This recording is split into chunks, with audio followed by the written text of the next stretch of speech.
Hello കൂട്ടുകാരെ, നമസ്കാരം. നിക്സീസ് വേൾഡിലേക്ക് എല്ലാവർക്കും സ്വാഗതം. നമ്മുടെ പുതിയ വീഡിയോ എന്ന് പറയുന്നത് ഒരു ഗ്രീൻ പീസ് കറിയാണ്. പ്രത്യേകിച്ച് സ്പെഷ്യാലിറ്റി ആയിട്ട് എനിക്ക് തോന്നിയിട്ടില്ല. പക്ഷെ എന്റെ മോന്റെ കൂട്ടുകാരൊക്കെ എപ്പോഴും പറയുന്നതാണ് അതിന്റെ ഒരു റെസിപ്പി ഇടാനായിട്ട്. മോനൊക്കെ സ്കൂളിൽ കൊണ്ടുപോകുമ്പോൾ ഞാൻ ആ കുട്ടികൾക്കും കൂടിയുള്ളത് കൊടുത്തു വിടാറുണ്ട്. അപ്പോൾ അതിന് എന്താ സ്പെഷ്യാലിറ്റി എന്ന് ചോദിച്ചാൽ എനിക്കറിയില്ല. അപ്പോൾ ആ ഒരു റെസിപ്പി ഞാൻ ഇടുന്നുണ്ട്, ഒന്ന് നോക്കാം. ഗ്രീൻ പീസ് കറി ഉണ്ടാക്കാൻ വേണ്ടിയിട്ട് ഞാനിവിടെ 250 ഗ്രാം ഗ്രീൻ പീസാണ് എടുത്തിരിക്കുന്നത്. അത് തലേദിവസം തന്നെ വെള്ളത്തിലിട്ട് കുതിർത്ത് വെച്ചിട്ടുണ്ട്. ഓവർനൈറ്റ് വെള്ളത്തിലിട്ട് കുതിർത്ത് വയ്ക്കുകയാണ് ചെയ്യുന്നത്. അത് നന്നായിട്ട് വാഷ് ചെയ്ത് വെച്ചിട്ടുണ്ട്. അത് വെള്ളത്തിൽ നിന്ന് എടുത്തിട്ട് നമുക്ക് കുക്കറിലേക്ക് ഇട്ട് കൊടുക്കാം. നമ്മുടെ കമൻറ്റ് ബോക്സിലും അതുപോലെ എൻ്റെ വാട്സപ്പിലൊക്കെ ആയിട്ട് ഒരുപാട് പ്രാവശ്യം ഈ ഒരു ഗ്രീൻ പീസ് കറിയുടെ റിക്വസ്റ്റ് വന്നിട്ടുണ്ടായിരുന്നു. എൻ്റെ മോൻ്റെ കൂട്ടുകാർ തന്നെയാണ് ഈ കറി അവർ ഒരുപാട് പ്രാവശ്യം കഴിച്ചിട്ടുമുണ്ട്. അതുകൊണ്ടാണ് ആൻറ്റി ഇതൊന്ന് ഇട്ട് തരണം, ഇതിൻ്റെ റെസിപ്പി ഞങ്ങൾക്ക് അറിയണം എന്ന് പറഞ്ഞത്. ഞാൻ ഇതുപോലെ വേറെ ടൈപ്പിലും ഗ്രീൻ പീസ് വയ്ക്കാറുണ്ട്, പക്ഷെ അവരെപ്പോഴും ചോദിക്കുന്നത് ഈ ഒരു റെസിപ്പിയാണ്. ഈ ഒരു കറിക്ക് അതിന് മാത്രം പ്രത്യേകത ഉണ്ടോ എന്ന് ചോദിച്ചാൽ എനിക്കറിയില്ല കേട്ടോ. ഞാനിതിലേക്ക് 2 ഗ്ലാസ് വെള്ളം ഒഴിക്കുന്നുണ്ട്. അതായത് ഗ്രീൻ പീസിന് മുകളിലേക്ക് വെള്ളം നിൽക്കണം, അങ്ങനെയാണ് ഞാൻ ഇതിലേക്ക് വെള്ളം ഒഴിക്കുന്നത്. പിന്നെ ഗ്രീൻ പീസ്, അതുപോലെ കടല, പരിപ്പ് ഇങ്ങനെയുള്ള സാധനങ്ങളൊക്കെ വേവിക്കുമ്പോൾ ഞാൻ അതിലേക്ക് ഒരു ഉണക്കമുളക് ഇടും. നമുക്ക് വേഗം വെന്ത് കിട്ടാൻ വേണ്ടിയിട്ടാണ്. അതിൻ്റെ കട അതിൽ തന്നെ ഉണ്ടാവണം. കട പൊട്ടിക്കഴിഞ്ഞാൽ അതിൽ നിന്ന് സീഡ്സ് എല്ലാം പുറത്തു വരും. അപ്പോൾ അങ്ങനെ ഇല്ലാതിരിക്കാൻ കടയോടുകൂടി ഒരു ഉണക്കമുളക് ഞാൻ അതിലേക്ക് ഇടുന്നുണ്ട്, വേഗം വെന്ത് കിട്ടാനാണ്. പിന്നെ ഇതിലേക്ക് വേറെ ഒന്നും ഞാൻ ചേർക്കുന്നില്ല. ഉപ്പ്, മഞ്ഞൾപ്പൊടി, മുളക്, മസാലകൾ ഇങ്ങനെയുള്ള ഒന്നും ഞാൻ ചേർക്കുന്നില്ല. വെറുതെ വേവിച്ചെടുക്കുകയാണ് ചെയ്യുന്നത്. സാധാരണ ഒരു വിസിൽ, അത് കഴിഞ്ഞ് സിമ്മിലിട്ടിട്ട് ഒരു വിസിലും കൂടി, അങ്ങനെയാണ് ഞാനിത് വേവിച്ചെടുക്കുന്നത്. ഞാൻ കുക്കർ സ്റ്റവിൽ നിന്ന് ഇറക്കി വെച്ചിട്ട് കുറച്ചധികം നേരമായി. അതിൻ്റെ എയറൊക്കെ പോയിട്ടുണ്ട്. നമുക്കത് തുറന്നിട്ട് വെന്തിട്ടുണ്ടോ എന്ന് നോക്കാം.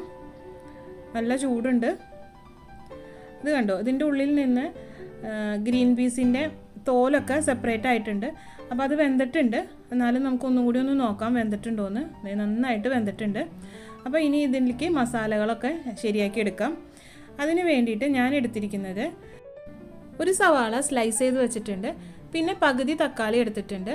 ഒരു തക്കാളി എടുക്കണമെങ്കിൽ എടുക്കാം. ഇത് ഇച്ചിരി പുളി കൂടുതലുള്ളതുകൊണ്ട് പകുതി ഭാഗം എടുത്തിട്ടുള്ളൂ. പിന്നെ കുറച്ച് വെളുത്തുള്ളി. മസാലപ്പൊടികളായിട്ട് 2 ടേബിൾ സ്പൂൺ മല്ലിപ്പൊടി, 1.5 ടേബിൾ സ്പൂൺ മുളക് പൊടി, ഒരു ചെറിയ ടീസ്പൂൺ ഗരം മസാല. ഇത്രയാണ് മസാലകൾ വേണ്ടി വരുള്ളൂ. ഇത്രയും മസാലകൾ എടുത്തിട്ടുണ്ട്. ഒരു പാൻ സ്റ്റൗവിൽ വെച്ചിട്ടുണ്ട്. അതൊന്ന് ചൂടായി കഴിയുമ്പോൾ കുറച്ച് ഓയിൽ ഒഴിക്കുന്നുണ്ട്. ഓയിൽ നന്നായിട്ട് ചൂടായി വരുമ്പോൾ നമുക്കതിലേക്ക് സവാള, അരിഞ്ഞു വെച്ചിരിക്കുന്ന സവാളയും അതോടൊപ്പം തന്നെ വെളുത്തുള്ളിയും ഞാൻ ചേർക്കുന്നുണ്ട്. രണ്ടും ഒന്ന് വഴന്ന് വരട്ടെ.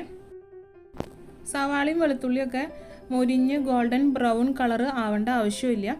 ഒരുവിധം നന്നായിട്ട് ഒന്ന് വാടി കിട്ടിയാൽ മതി, അത്രേ ആവശ്യമുള്ളൂ. അത് കഴിയുമ്പോൾ നമുക്കതിലേക്ക് പൊടികൾ ചേർക്കാം. ഈ ഒരു കറിയിൽ ലാസ്റ്റ് കുറച്ച് തേങ്ങാപ്പാൽ ചേർക്കുകയാണെങ്കിൽ എൻ്റയർലി ഡിഫറെൻ്റ് ആയിട്ടുള്ള ഒരു കറിയായിട്ട് വരും, ഒരു കുറുമ പോലെ. അപ്പോൾ നമ്മുടെ സവാളയൊക്കെ അത്യാവശ്യം മുരിഞ്ഞു വന്നിട്ടുണ്ട്.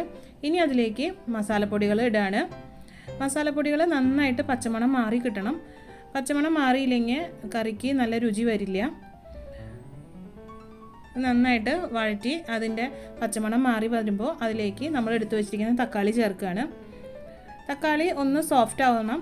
നന്നായിട്ട് ഒന്ന് വഴറ്റിയിട്ട് അതൊന്ന് അടച്ച് വെച്ചിട്ട് നമുക്ക് വേവിച്ചെടുക്കാം.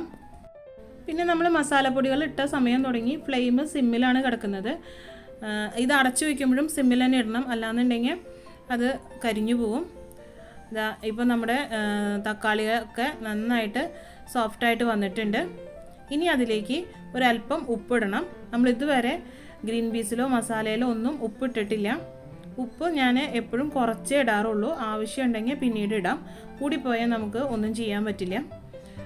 ഇനി നമുക്ക് ഇതിലേക്ക് ആ ഗ്രീൻ പീസിൻ്റെ വെള്ളമാണ് ഞാൻ ഒഴിക്കുന്നത്.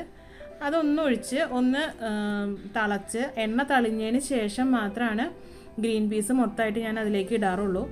ആ മസാല ഒന്ന് മിക്സായി കിട്ടണം. പെട്ടെന്ന് തന്നെ അത് എണ്ണ തെളിഞ്ഞ് കിട്ടും കേട്ടോ.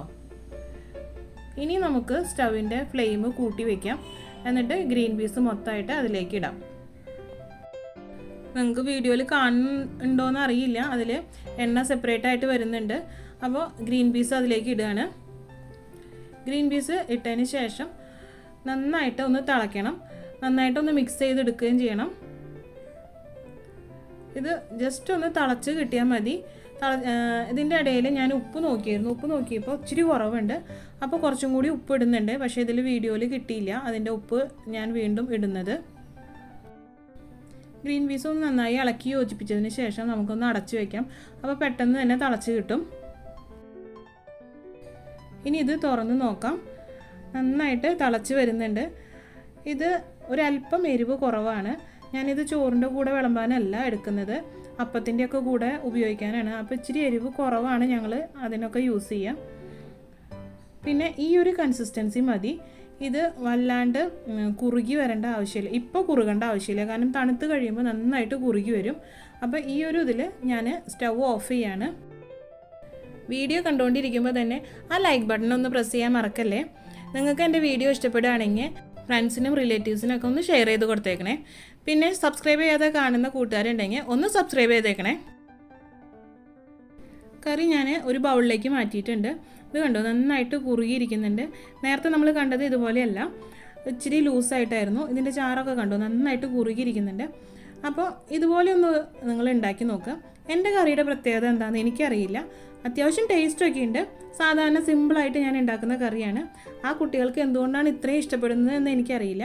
അപ്പോൾ നിങ്ങളൊക്കെ ഒന്ന് ഉണ്ടാക്കി നോക്കിയിട്ട് എന്താ പ്രത്യേകത എന്ന് ഒന്ന് കമൻറ്റ് ചെയ്യട്ടെ, എനിക്കും കൂടി അറിയാമല്ലോ.